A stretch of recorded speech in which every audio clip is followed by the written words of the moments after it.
नमः।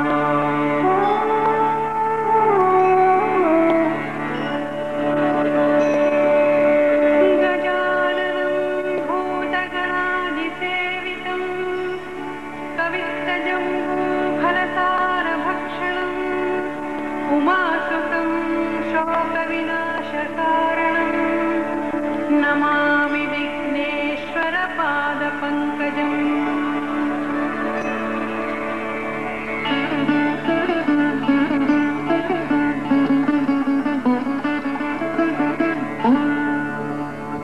या कुन्देन्दुतुषारहारधवला या शुभ्रवस्त्रावृता या वीणावरदण्डमण्डितकरा या श्वेतपद्मासना या ब्रह्माच्युतशङ्करप्रभृतिभिः देवैः सदा वन्दिता सा मां पातु सरस्वती भगवती निःशेषजाड्यापहा।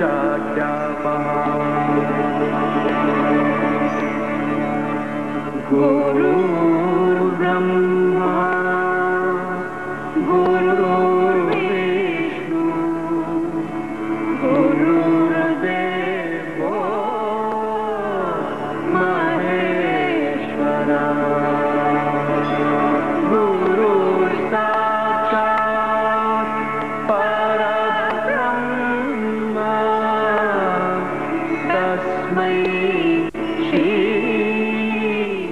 गुरवे नमः।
ओम जय तीर्थानि प्रचरन्ति श्री सद्गुरुदेव की आ गई फिल्म आपको।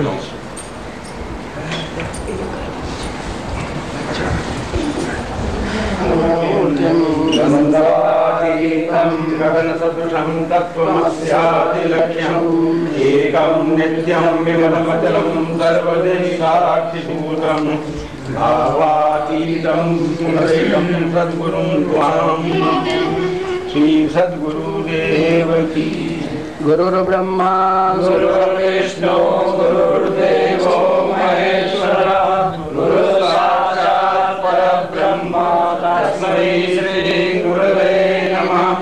अखण्डमण्डलाकारं व्याप्तं येन चराचरं तत्पदं दर्शनं येन तस्मै श्रीगुरवे नमः।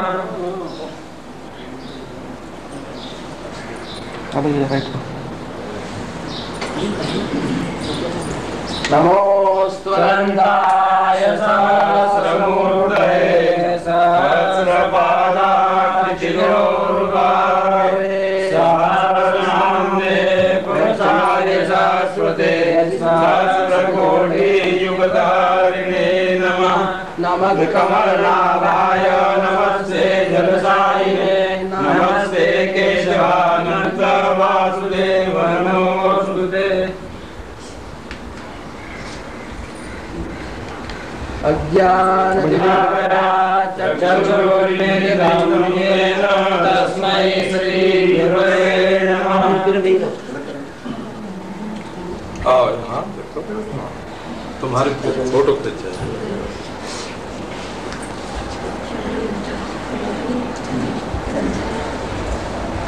मना साहब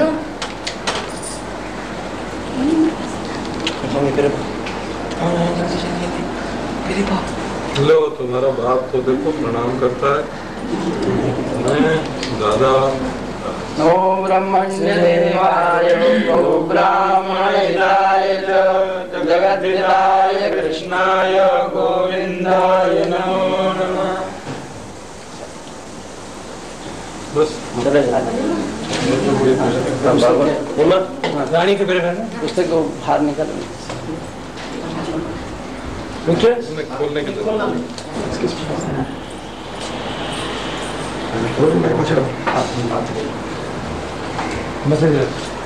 गोवर्धन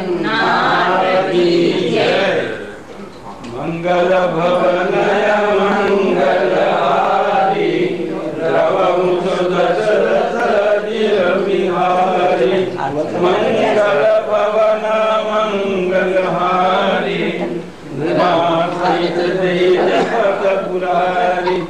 ओम जय गुरुदेव जय गुरुदेव जय गुरुदेव जय गुरुदेव अखंडानंद जय गुरुदेव जय गुरुदेव जय गुरुदेव जय गुरुदेव जय गुरुदेव ब्रह्मानंदं परमसदं केवलं ज्ञानमूर्तिं गणद्वारीतं गगनसदृशं सर्वमस्यादिलक्ष्यम् एकं नित्यं विमलनचलं सर्ववातीतं सद्गुरुं त्वां नमामि। सद्गुरुदेव की जय।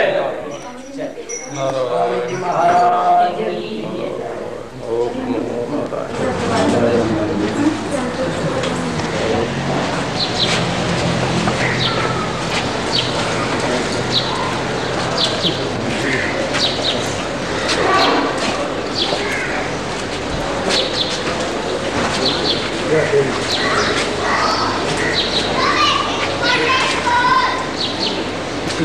आप कर्मचारी हैं ऐसा कर आप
जैसे देव दर्शन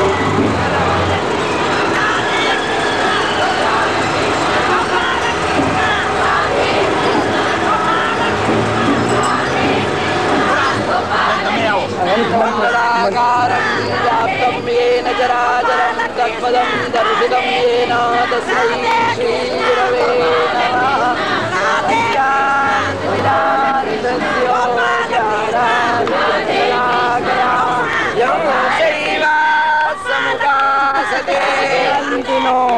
बौद्धा बुद्धैते प्रमाणपटवा करते कर्मे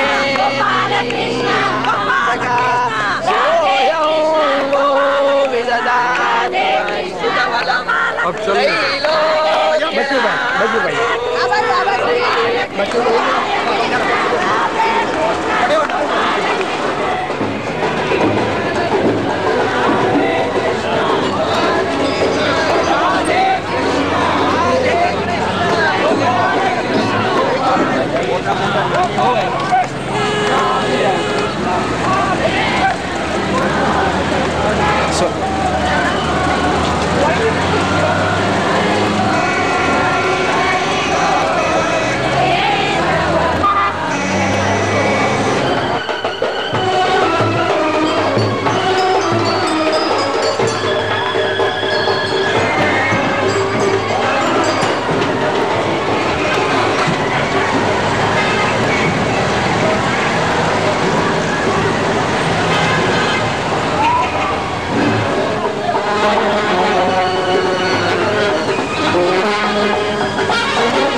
भागले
परम पूज्य श्री कान्हा जी महाराज के चरणों में प्रणाम करता हूँ।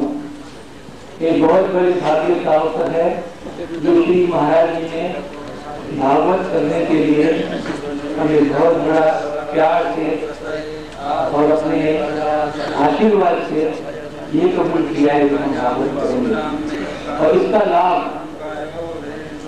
हो सकता है दोबारा मिले या न मिले, क्योंकि महाराज जी का स्वास्थ्य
जिसको आप सुनने जा रहे हैं साक्षात भगवान की वाणी। लोग चाहते हैं सुख, संसार के प्राणी मात्र ये इच्छा होती है कि हमें सुख ही मिले, दुख न मिले। देवता हो, दैत्य हो, मनुष्य हो, पशु पक्षी हो, कीट पतंग हो, सबके मन में ये इच्छा स्वाभाविक रहती है कि हमें सुख हो और दुख न हो। परंतु जब हम संसार की ओर देखते हैं तो दुख ही दुख के दर्शन ज्यादा होते हैं। सुख तो कहीं कहीं थोड़ा बहुत देखने को मिलता है। वहां भी यदि हम गंभीरता से मनुष्य के सूक्ष्मतम अंतः प्रदेश में प्रवेश करके देखें तो बाहर से जो बहुत सुखी दिखते हैं उनके जीवन में भी दुख है। हमने बड़े बड़े राजा रईस देखे हैं, बड़े बड़े सेठ साहूकार देखे हैं, बड़े बड़े विद्वान देखे हैं, बहुत प्रसिद्ध यशस्वी देखे हैं, वीर बहादुर देखे हैं। परंतु जब उनसे मित्रता होती है और वे अपने हृदय की सच्ची सच्ची बात सुनाने लगते हैं तो उनके जीवन में भी कुछ न कुछ दुख देखने में आता है। और कुछ न कुछ नहीं, जो बाहर से बहुत बढ़िया कपड़ा पहनते हैं, बहुत चिकने चुपड़े रहते हैं, बड़ी शान से चलते हैं और अपने को बहुत बड़ा मानते हैं, उनके हृदय में भी दुख छिपा रहता है। तो ये दुख के दो भाग होते हैं। एक तो हम दुख के कारण बनाते हैं, दुख की वजह पैदा करते हैं, उसको पाप कहते हैं।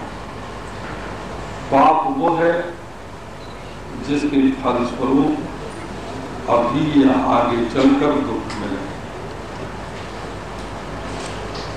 तो उस पाप के नाश के लिए उपाय होना चाहिए।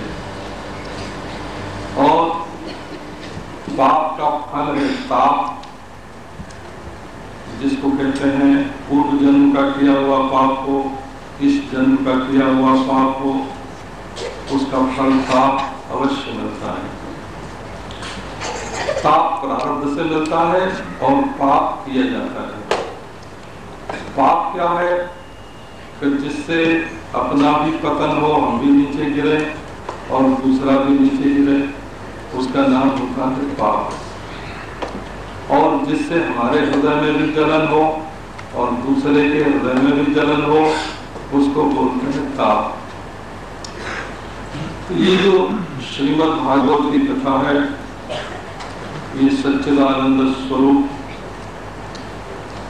जगत कारण कारण भगवान को नमस्कार करके प्रारंभ की जाती है, जिससे लोगों के जीवन में जो पाप हो चुके हैं, जन्म जन्मांतर के हैं और अभी हो रहे हैं और आगे होंगे, उनकी सबके लिए शांति हो, सबकी शांति हो,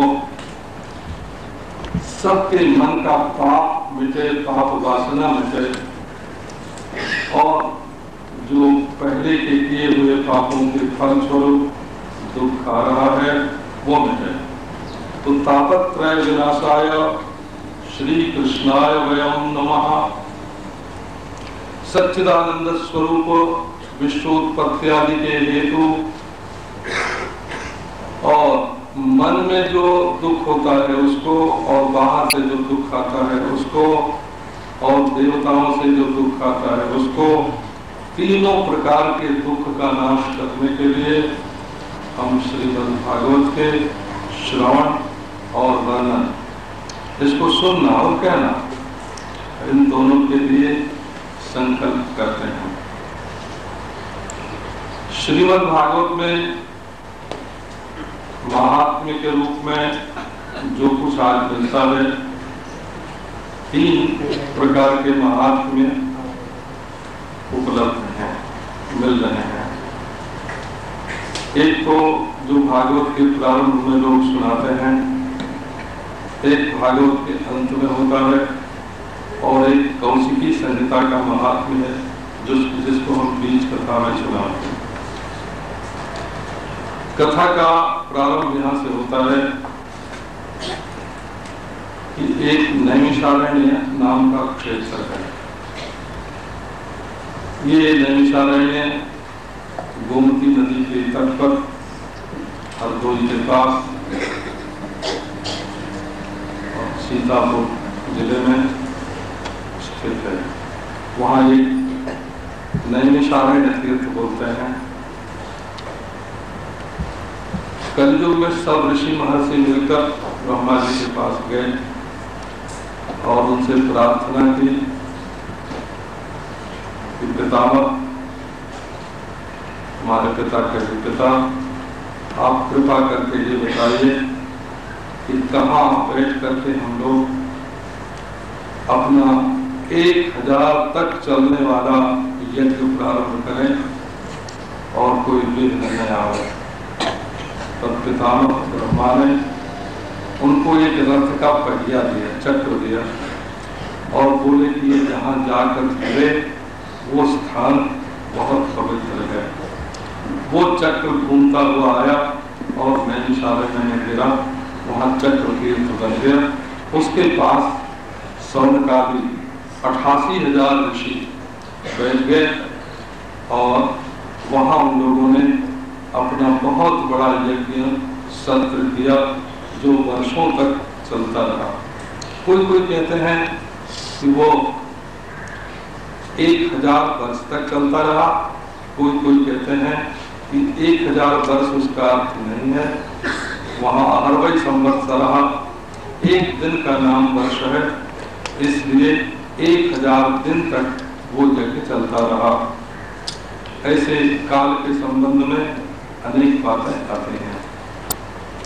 अहरवै संवत्सरः, पक्षो वै मासः, इस तरह से थोड़े समय को भी बड़ा समय करके वर्णन करने की रीति अपने पुराणों में है। उसको समझना पड़ता है। कोई अपने आप पढ़ जाए तो वो ध्यान में बात नहीं आती है। तो शौनकादि ऋषियों ने सूत जी से पूछा कि इस कलयुग में पाप और ताप, बुरे काम और उनका जो नतीजा है दुख, उनसे छूटने का उपाय क्या है? क्योंकि हम जहां देखते हैं वहां लोगों के मन में नास्तिकता की वृद्धि हो रही है। ईश्वर पर विश्वास घटता जा रहा है। लोग दुनिया की वस्तुओं की तो कीमत समझते हैं, ये चीज बहुत कीमती है, हीरा है, मोती है, रुपया है, मकान है, कुर्सी है, लेकिन अपने दिल की कीमत नहीं समझते हैं। असल में 5 रुपए की कीमत ज्यादा नहीं होती, अपने दिल की कीमत होती है। हम अपने दिल को किस छोटी सी बात के लिए बिगाड़ रहे हैं। इतना बड़ा धन, इतनी बड़ी कीमती चीज हमारे इसी जीवन के भीतर प्राप्त है, उसको हम कामना करके कामवश कहीं दूर फेंक देते हैं, क्रोधवश उसमें आग लगा देते हैं, लोभ के वश उसको बहा देते हैं। हम अपने दिल को ही सुरक्षित नहीं रख पाते हैं। इसी के कारण चोरी होती है, इसी के कारण व्यभिचार होता है, इसी के कारण हिंसा होती है कि हम अपने दिल की कीमत को नहीं समझते हैं। सबसे बड़ी कीमती चीज दुनिया में कुछ है तो रक्षत कोशानामपि कोशम हृदयम जस्मिन् सुरक्षिते सर्वम सुरक्षितम स्यात्। सब खजानों का खजाना है दिल, उसको बचाओ, उसको बचाओ। अगर तुम्हारे दिल में ही आग लग गई तो फिर तुम दूसरी चीजों को बचा करके क्या करोगे? क्योंकि चीजों का जो सुख है, लोगों का जो सुख है, वो दिल में ही तो आता है ना। इसलिए सबसे बड़ा खजाना अपने पास अपना दिल है, उसको किसी भी कीमत पर बिगड़ने देना नहीं चाहिए, बल्कि प्रलय हो जाए तो हो जाए, परंतु हमारा दिल शांति से बैठा रहे। महाराज ने सुनाया कि इसकी एक ही औषधि है, दवा है, वो ये है कि श्रीमद् भागवत का आश्रय लिया जाए, श्रीमद् भागवत की शरण ली जाए। श्रीमद् भागवत का पाठ हो, अध्ययन हो, उसका श्रवण हो, उस पर विचार हो, चिंतन हो, क्योंकि ये श्रीमद् भागवत ऐसी बढ़िया वस्तु है कि जिस समय सुखदेव जी महाराज राजा परीक्षित को सुनाने के लिए बैठे, उस समय देवता लोग अमृत का कलश लेकर के आए और बोले कि सुखदेव जी, ये जो अमृत है ये राजा परीक्षित को पिला दिया जाए, ये अमर हो जाए, और हम लोगों को आप भागवत अमृत दे दीजिए पीने को। सुखदेव जी ने उनका उपहास किया, उनकी हंसी उड़ा दी कि देखो हम लोगों के साथ भी ये ठगी करने के लिए आते हैं, कहाँ भागवत और कहाँ अमृत। देखो चिंतामणि और कल्पद्रुम यदि प्रसन्न हो जाए तो लोक परलोक का सुख दे सकते हैं, लेकिन ये श्रीमद् भागवत साक्षात जो लक्ष्मी पति हैं, पृथ्वी पति हैं, चल अचल संपत्ति के, अचल संपत्ति पृथ्वी और चल संपत्ति लक्ष्मी, दोनों की देवता, चल संपत्ति अचल संपत्ति दोनों की जो अधिष्ठात्री देवता हैं लक्ष्मी और पृथ्वी, भूदेवी उनके स्वामी हैं भगवान। उनकी शरण में जाने पर कुछ भी अलग नहीं रहता है। लक्ष्मी चाहो लक्ष्मी मिले, भूमि चाहो भूमि मिले, मुक्ति चाहो मुक्ति मिले, भुक्ति चाहो भुक्ति मिले, सब कुछ मिल जाता है। तो ये श्रीमद् भागवत ब्रह्मा जी ने एक बार स्वर्ग में एक मीमांसा का तराजू बनाया और उस पर तौला, दुनिया भर के सब साधनों को तौला और अंत में निश्चय किया, गौरवेण इदम महत्, भागवत की बराबरी करने वाला दूसरा कोई भी साधन नहीं है। एतस्माद् अपरम किंचिन मन शुद्धेन विद्यते, अपने मन की पवित्रता के लिए इसकी बराबरी करने वाला दूसरा कोई साधन नहीं है, इससे बढ़ करके तो हो गई क्यों। अच्छा, आप हम देखते हैं कि नारद जी को लोगों की बहुत चिंता रहती है, वो घूमते फिरते रहते हैं, भाई ये विधाता ने सृष्टि बनाई तो कोई इसमें सुखी है कि नहीं है। तो विचार करके देखते हैं नारायण, असल में लोग अपने मन के चक्कर में इतने पड़े हैं कि उन्हें अपना सुख दुख भी भूल जाता है। वो सोचते हैं, पति सोचता है कि मन हमारा रहे और पत्नी उसके अनुसार काम करे, और पत्नी का मन तो अलग है, उसका तन अलग है। पत्नी सोचती है कि पति हमारे मन के अनुसार काम करे, और पति का तन मन तो बिल्कुल अलग है। तो दोनों का, एक का मन हो और दूसरा कोई मशीन हो, तब न उसके अनुसार चले। आखिर अपना मन भी तो सब लोगों के पास रहता है। दुनिया में जहाँ जहाँ देखा नारद जी ने, कोई धन के लिए दुखी है, कोई संबंधियों के लिए दुखी है, कोई शरीर के लिए दुखी है, कोई अपने मन का न होने के कारण दुखी है। सब जगह दुख, और अपने मन की बात पूरी करने के लिए बुरे बुरे काम करते हैं, चोरी हिंसा विचार करते हैं और सोचते हैं कि हम इनसे सुखी हो जाएंगे। नारायण, जैसे जहर खा के कोई अपने शरीर को सुरक्षित नहीं कर सकता, वैसे कोई नशीली चीज पी के अपनी बुद्धि को ठीक नहीं रख सकता। तो इस संसार में कितने प्रकार के मर्द देखने में आते, जो विद्वान हैं उनको विद्या का नशा छाया हुआ है, जो धनी है उनको धन का नशा छाया हुआ है, जो सुंदर है उनको अपनी सुंदरता का नशा छाया हुआ है, और जिनके पास कुर्सी है, हुकूमत है, ऐश्वर्य है, वो हुकूमत के नशे में चूर है। नारद जी ने घूम कर देख लिया, कहीं उन्हें संसार में पूरा सुख, पूरी शांति का दर्शन नहीं हुआ। ये नहीं समझ लेना कि सुंदर शरीर और सुंदर वस्त्र और सुंदर मकान होने से कोई सुखी है। हम जानते हैं इन बड़ी बड़ी अट्टालिकाओं के, बड़े बड़े महलों के बीच में कितना दुख पलता है। पैसे की कमी ही कोई दुख नहीं है, वो घर में शांति नहीं है, सुख नहीं है, सब अपने अपने मन के गुलाम हो रहे हैं, दूसरे की कोई परवाह नहीं करता है। बड़े बड़े घरों में दुख देखने में आता है, विद्वानों में दुख देखने में आता है, यशस्वियों में, नेताओं में दुख देखने में आता है। नारद जी ने देखा कि ये सृष्टि जो बनी है ये क्या केवल दुख ही दुख के लिए है। घूमते फिरते वे वृंदावन में पहुंचे। वृंदावन धरती पर गोलोक है। वृंदावन तुलसी का वन, जहां भगवान का निवास है।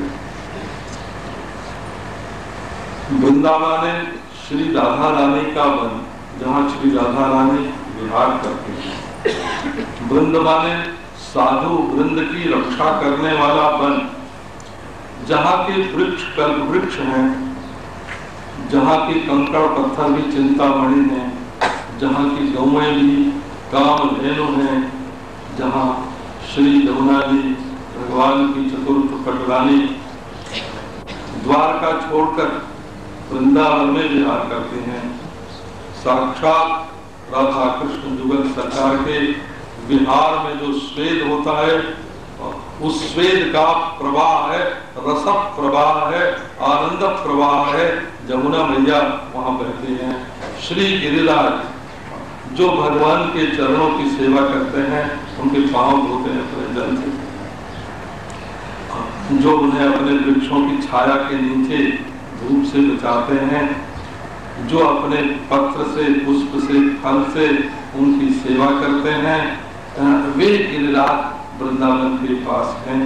वृंदावन में गौएं हैं, गौएं चराने वाले श्री कृष्ण हैं। मैंने देखा है, चांदनी रात में हमको एक महात्मा ले गए वृंदावन की बस्ती से बाहर, और देखा हजारों गौएं स्वतंत्र और बड़ी सुंदर सुंदर घूम रही रात में। मैंने देखा गौएं, देखे उनके बछड़े। महात्मा की आंखों से झरझर आंसू गिरने लगे। मैंने कहा क्या?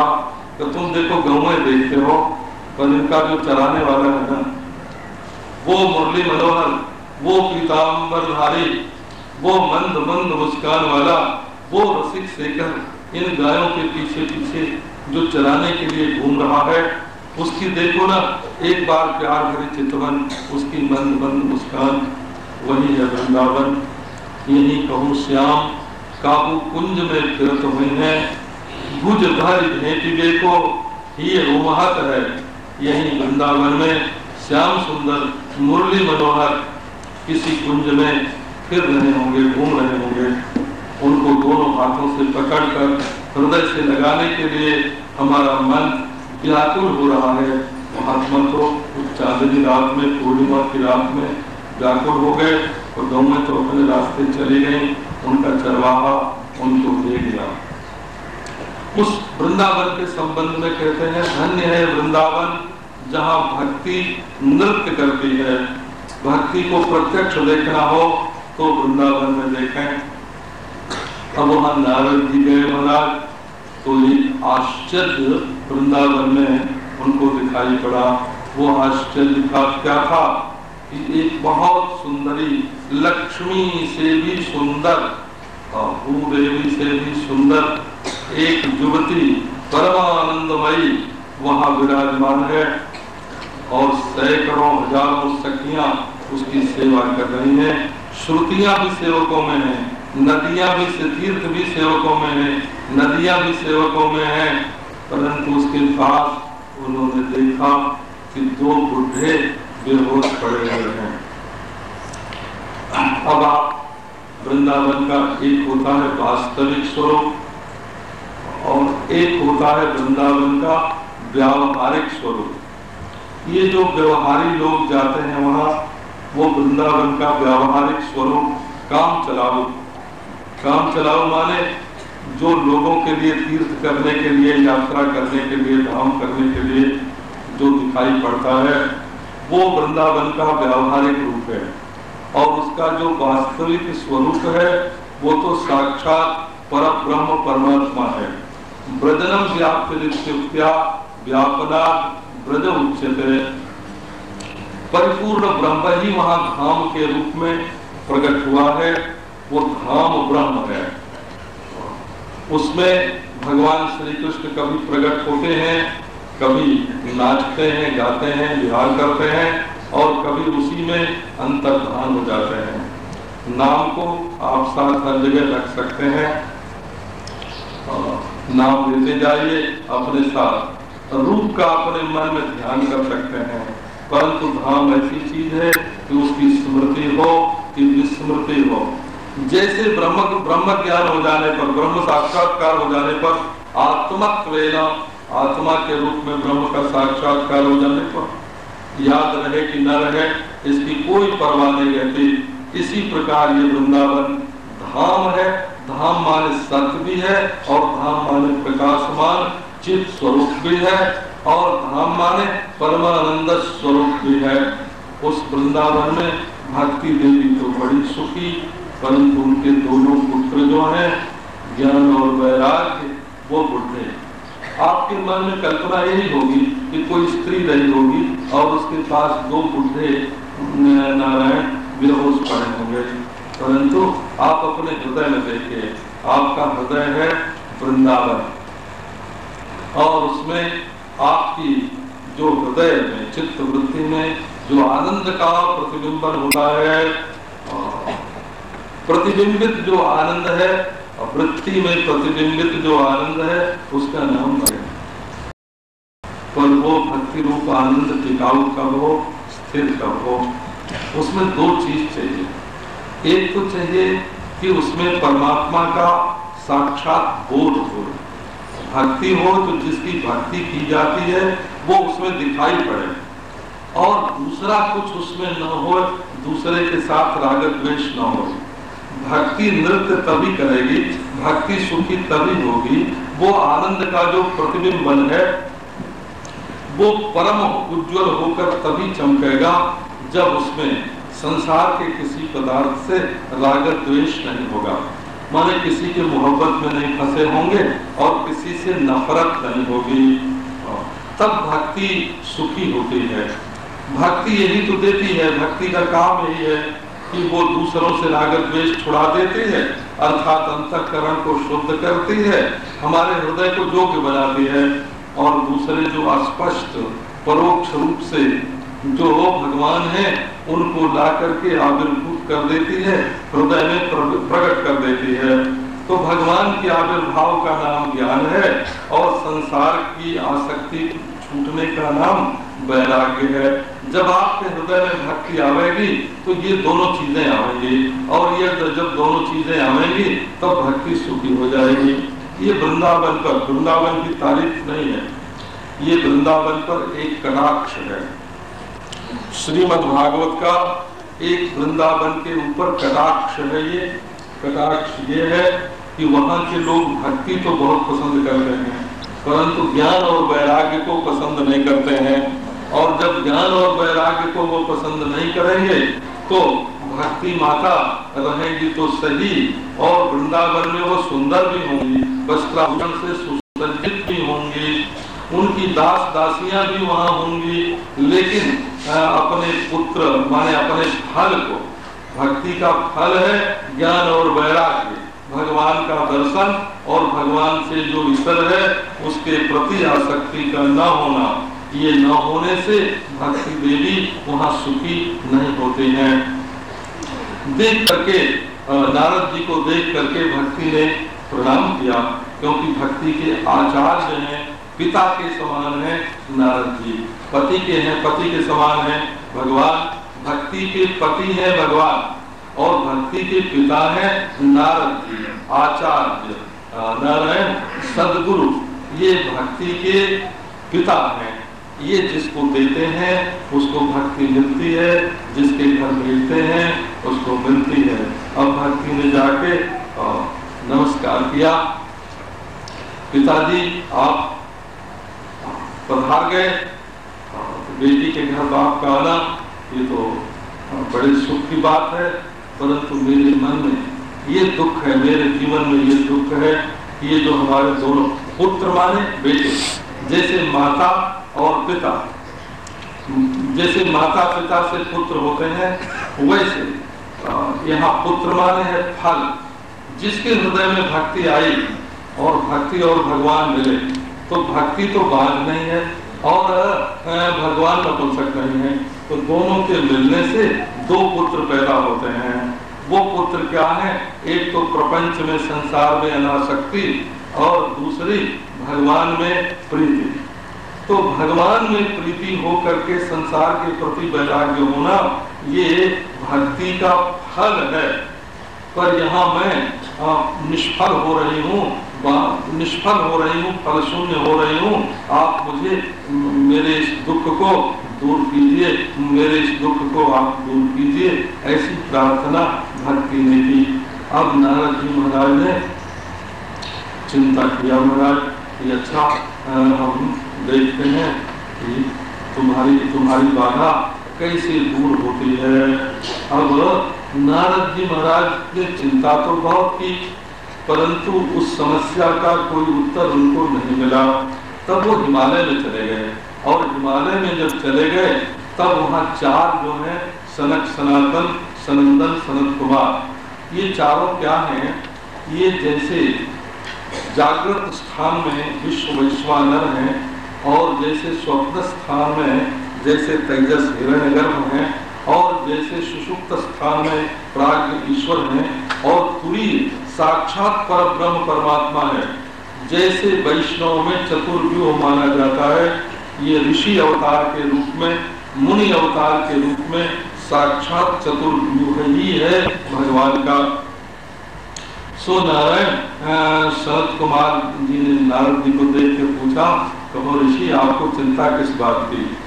बाबा सब संसार छोड़ते हुए भगवान के भक्त और अब यहाँ भी चिंता लगी है।